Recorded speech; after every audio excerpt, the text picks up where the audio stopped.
दुकान बंद करने का वक्त हो गया है, पर मोहन अभी भी वही खातों में सर खपा रहा है और रोहन अपनी बीवी के हाथ की गरम खीर खा रहा है। कैसे? खाता बुक, डिजिटल इंडिया का डिजिटल खाता, मुफ्त, सुरक्षित और आसान।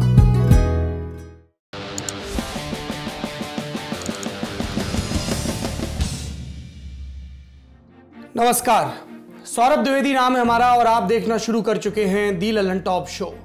रात के 9 बजे टीवी पर यह शो आता है, उसके बाद इंटरनेट पर। आप उम्मीद करते हैं कि हम दिन भर की ताज़ा तरीन खबरें बताएंगे और उनका विश्लेषण करेंगे, लेकिन आज की खबर ताज़ी नहीं है। आज की खबर बासी है और उससे ज़्यादा बासी है ये समाज जिसमें हम जी रहे हैं, जहां कितनी भी दफ़ा इस खबर को बताया जाए ये एक जिंदा घाव की तरह रिश्ती रहती है। ये खबर है हैदराबाद रेप और मर्डर केस की।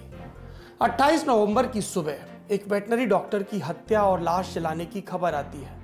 घर वाले बताते हैं कि एक रात पहले लड़की ने बहन को फोन किया, स्कूटी का टायर पंक्चर होने और अजनबियों से डर लगने की बात कही। फिर खबर सबके सामने आई तो ट्विटर पर ट्रेंड चले, सड़कों पर प्रदर्शन हुए, संसद में जिक्र हुआ, आरोपियों की गिरफ्तारी हुई।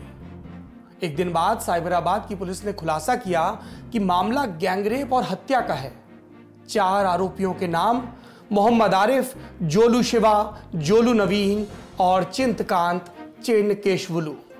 इनमें से मोहम्मद आरिफ ट्रक ड्राइवर था और बाकी उसके साथी। फिर 1 दिसंबर को मीडिया में रिमांड की रिपोर्ट आई, ऐसी डिटेल्स जो कपा दें। पता चला कि शाम के 6:15 बजे महिला डॉक्टर ने शमशाबाद टोल प्लाजा के पास आरोपियों के ट्रक के बगल में अपनी स्कूटी पार्क की। वहां से वो एक डॉक्टर के पास कैब लेकर चली गई। इसी दौरान आरोपियों ने साजिश रची, स्कूटी को पंक्चर किया। रात 9:15 बजे जब लड़की लौटी तो मदद के नाम पर पहले किडनैप किया, फिर गैंगरेप किया। जब उन्होंने मदद मांगनी चाही तो मुंह में शराब उड़ेल दी और रेप के बाद चारों ने गला घोंटकर डॉक्टर की हत्या कर दी।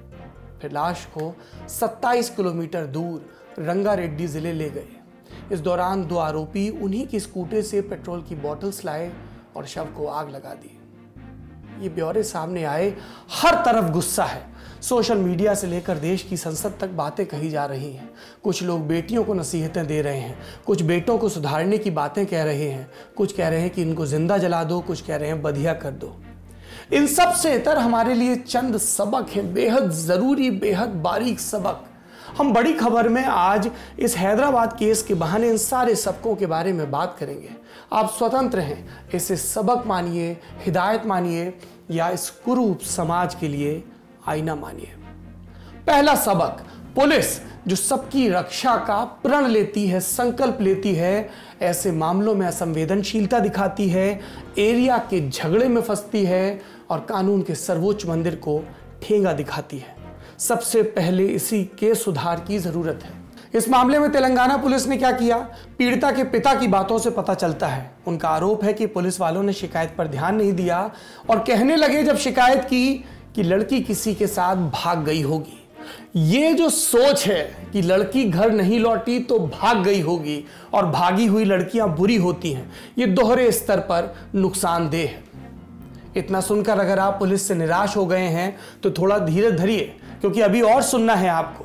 पीड़िता की मां बताती है कि जब छोटी बेटी शिकायत लिखाने साइबराबाद पुलिस थाने पहुंची तो उसे शमशाबाद भेज दिया गया। कहा गया, मैडम हमारे एरिया में नहीं लगता है। तर्क कि स्कूटी आखिरी बार शमशाबाद के पास देखी गई। घर वालों को अफसोस, एक थाने से दूसरे थाने में वक्त बर्बाद हुआ। ऐसा ना होता तो शायद बेटी जिंदा होती। नियम क्या कहते हैं? नियम है कि संज्ञेय मामलों में तुरंत एफआईआर लिखी जाए। 2008 में यूपी में ऐसा हुआ था, बच्ची लापता हुई, पुलिस ने महीने भर बाद एफआईआर लिखी। 2013 में सुप्रीम कोर्ट का फैसला आया, ऐसे मामलों में शुरुआती जांच के बिना एफआईआर लिखी जाए, बात थाने और एरिया को लेकर अटके, तब के लिए भी नियम साफ है, 0 एफआईआर लिए जाए। होते रहेंगे बाद में थाने के केस, इस थाने से उस थाने में ट्रांसफर होते रहेंगे बाद में, मैडम हमारा एरिया नहीं है कि झगड़े। पर सबसे पहले मामला दर्ज हो। तेलंगाना पुलिस, केसीआर की पुलिस इस चीज में नाकाम रही और अब डैमेज कंट्रोल कर रही है।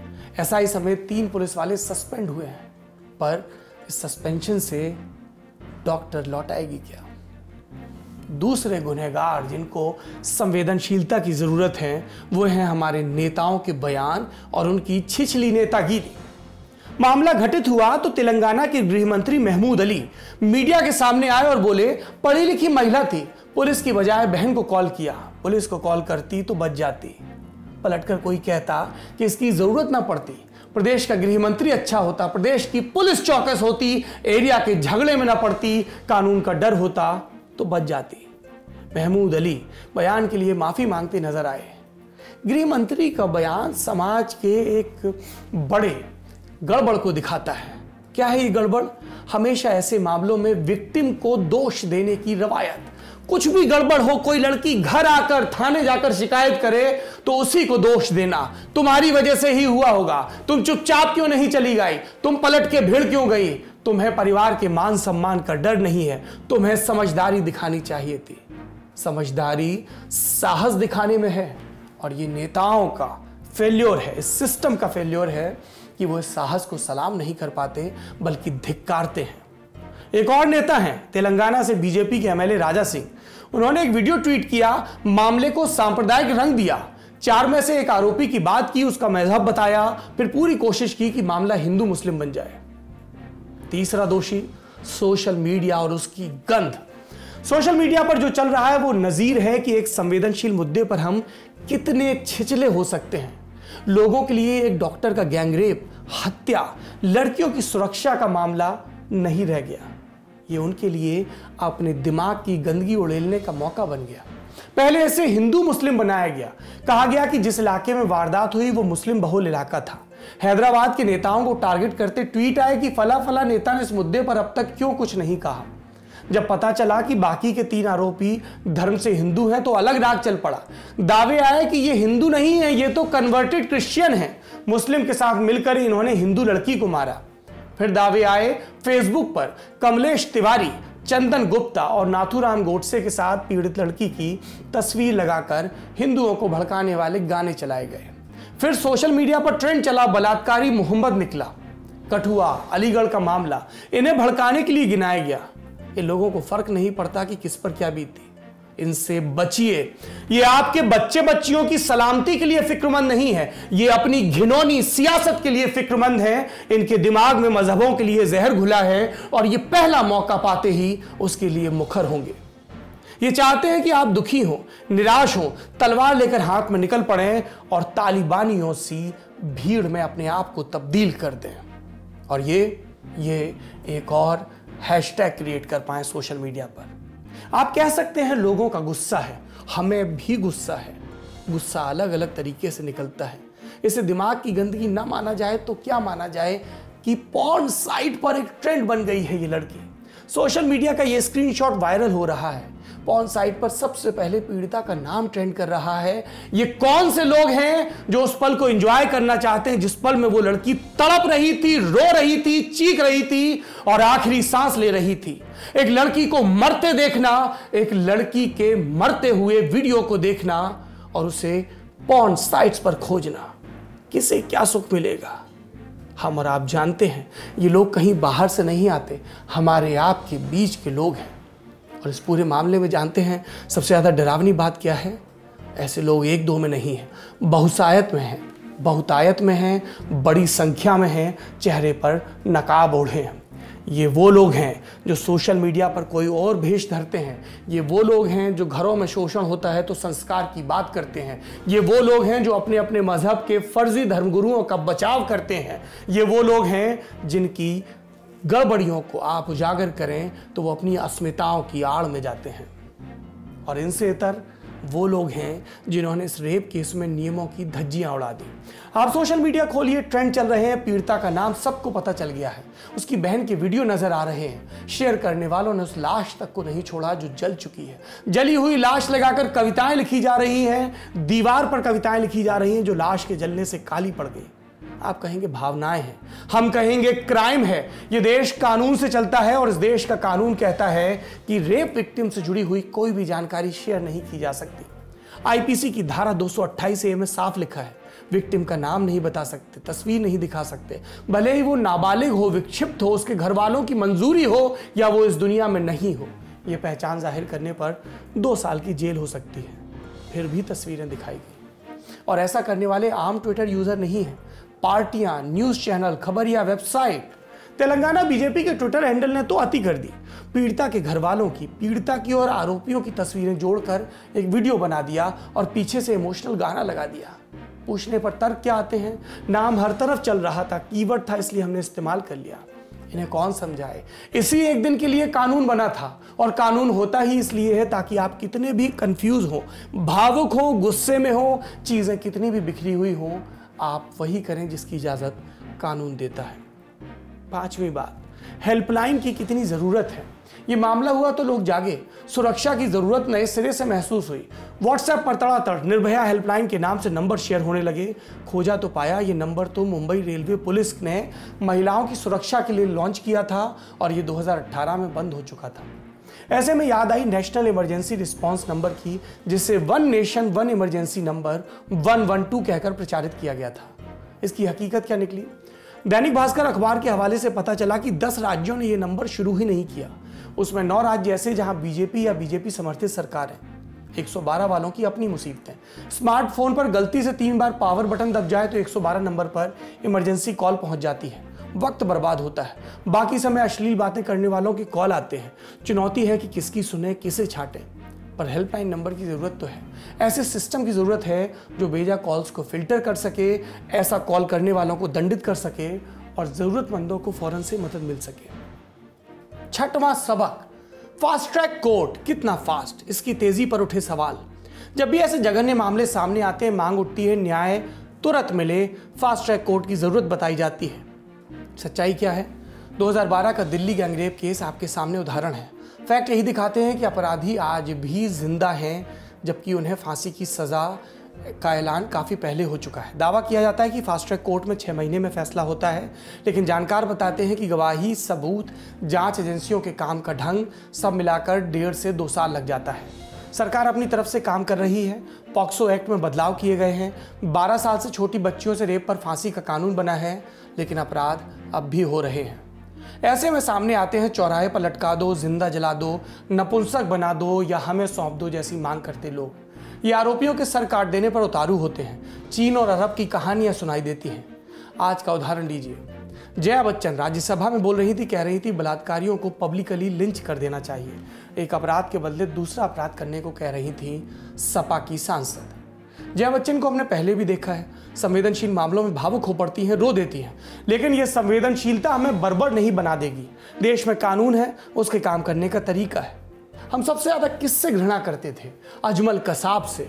उसने कितने लोगों को शहीद किया, लेकिन कसाब को हमने ऐसे ही फांसी नहीं दे दी। बाकायदा हिंदुस्तान के कानून के मुताबिक ट्रायल हुआ और फिर फांसी हुई। फेयर ट्रायल ये किसी भी सभ्य समाज के लिए बहुत ज़रूरी है। रही बात अपराधियों को कड़ा संदेश देने की, तो आपको आरोपियों और अपराधियों में फ़र्क समझना होगा, कानून को उसका काम करते रहना होगा। सख्त कानून की मांग करिए, ऐसी मशीनरी की मांग करिए जिससे सख्त कानून आरोपियों में से जो मुजरिम हैं उन्हें सख्ती से दबोच सके। लेकिन सवाल सिर्फ सख्त कानून तक का नहीं है, सवाल सिर्फ कानून के इकबाल के बुलंद होने का नहीं है। अपराधियों में ये हिम्मत कहाँ से आती है? पुलिस की ढिलाई कहाँ होती है? समाज की ढिलाई कहाँ होती है? समाज ऐसे मामलों पर त्वरित ढंग से सामने क्यों नहीं आता? क्यों नहीं हम अपने घरों में, अपने स्कूलों में इन सब की शिक्षा देते हैं, इन सब की निगरानी रखते हैं? निगरानी की हमारे बच्चों के मोबाइल फ़ोन में किस तरह के वीडियो आ रहे हैं, निगरानी की वो कहाँ जा रहे हैं, निगरानी की बड़े कहाँ जा रहे हैं, और ये निगरानी नज़रबंदी में तब्दील ना हो जाए, लड़कियों में डर भरने का जरिया ना बन जाए। 7वां पॉइंट, निर्भया फंड और इस पर सरकारों की उदासीनता। सरकारें पर्याप्त सोच लेती हैं, बेहतरी के प्रयास करती हैं, फिर धन का ऐलान कर देती हैं। 2012 के दिल्ली गैंगरेप के बाद मनमोहन सरकार ने महिलाओं की सुरक्षा के लिए निर्भया फंड शुरू किया। 2013 के बजट में तब के वित्त मंत्री पी चिदम्बरम ने 1000 करोड़ का आवंटन किया।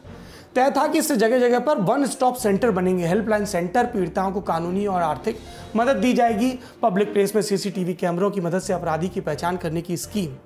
लेकिन शुरुआत में ही सरकारें इसे खर्च कर पाने में विफल रहीं।